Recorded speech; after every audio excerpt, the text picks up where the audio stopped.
Arts council کے election Urdu conference کے بعد ہوتے ہیں اور شاہ صاحب جیت جاتے ہیں۔ اسٹیج پر آنے سے پہلے شاہ صاحب نے میرے کان میں کہا، انور بھائی آپ کے پاس 30 منٹ ہیں۔ میں نے پوچھا آپ سے کس ڈاکٹر نے یہ کہا؟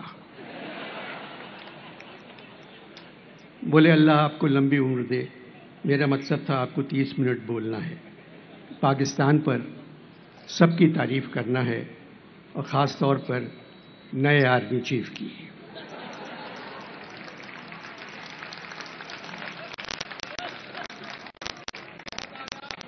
میں نے کہا شاہ صاحب عاصم منیر صاحب کی تعریف تو سب کر رہے ہیں، فوجی بھی، ان کے دوست بھی، ان کے محلے والے بھی، نیک، شریف، نمازی، ایماندار، بہادر، اپنے پیشے سے محبت، وطن کی عزت، پرچم کی قدر۔ ان کے ایک پڑوسی نے ٹیلی ویژن پہ کہا میرے ساتھ گلی ڈنڈا کھیلتے تھے۔ اب فرق ہو گیا ہے، گلی پڑوسی کے ہاتھ میں ہے، ڈنڈا عاصم منیر کے ہاتھ میں آ گیا۔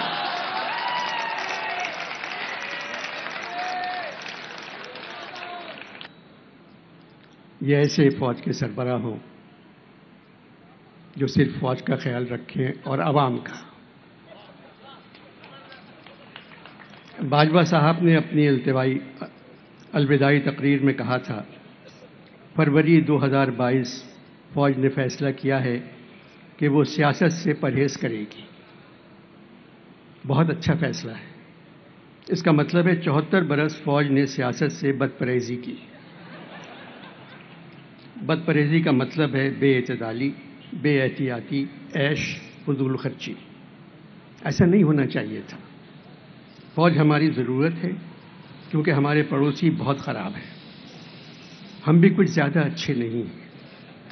اسی لیے فوج کبھی سرحد کی طرف دیکھتی ہے، کبھی اپنے ملک کی طرف، پھر سوچتی ہے میں ادھر جاؤں یا ادھر جاؤں، بڑی مشکل میں ہوں، میں کدھر جاؤں، پھر ادھر آ جاتی ہے۔